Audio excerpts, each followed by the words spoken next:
মধ্যপ্রাচ্যে আবারও ঘনিয়ে আসছে যুদ্ধের আশঙ্কা। ইরানের পরমাণু স্থাপনায় হামলার প্রস্তুতি নিচ্ছে ইসরায়েল, এমন বিস্ফোরক তথ্য প্রকাশ করেছে মার্কিন গোয়েন্দা সংস্থাগুলো। সিএনএনের প্রতিবেদনে উঠে এসেছে এক টালমাটাল কূটনৈতিক প্রেক্ষাপটে চুপিসারি সামরিক প্রস্তুতি নিচ্ছে ইসরায়েল। আর এই সম্ভাব্য সংঘাত শুধু দুই দেশের মধ্যেই সীমাবদ্ধ নয়, এটি গোটা অঞ্চলের স্থিতিশীলতাকে কাঁপিয়ে দিতে পারে।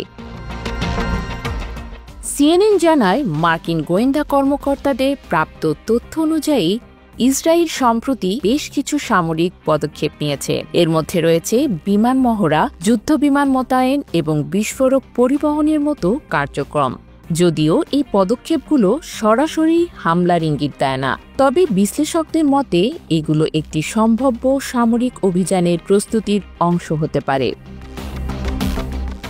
এমন এক সময় সামনে এলো এই আশঙ্কাজনক তথ্য, যখন প্রেসিডেন্ট ডোনাল্ড ট্রাম্পের প্রশাসন ইরানের সঙ্গে নতুন পরমাণু চুক্তির চেষ্টা চালিয়ে যাচ্ছে।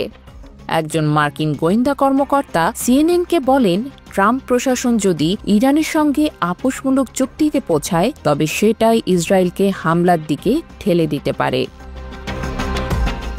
যদিও ইসরায়েলের পক্ষ থেকে বিষয়টি নিয়ে এখনও আনুষ্ঠানিক কোনো মন্তব্য আসেনি, তবে দীর্ঘদিন ধরেই তারা ইরানের পরমাণু কর্মসূচিকে নিজেদের জন্য কৌশলগত হুমকি হিসেবে দেখে আসছে।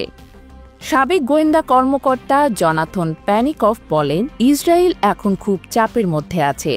একদিকে তারা চায় না এমন কোনো চুক্তি হোক যা তাদের জন্য হুমকি, অন্যদিকে তারা চায় না যুক্তরাষ্ট্রের সঙ্গে সম্পর্ক নষ্ট হোক।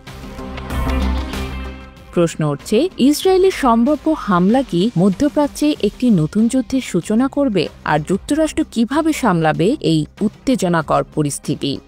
সিএনএনের প্রতিবেদন অনুযায়ী মার্কিন গোয়েন্দা সংস্থাগুলো আশঙ্কা করছে 2025 সালের মধ্যে ইসরায়েল ইরানের পরমাণু স্থাপনায় আঘাত হানতে পারে। তবে তা যদি হয়েও থাকে, সেটি হয়তো ইরানের পরমাণু কর্মসূচিকে সাময়িকভাবে থামাবে, স্থায়ী সমাধান নয়।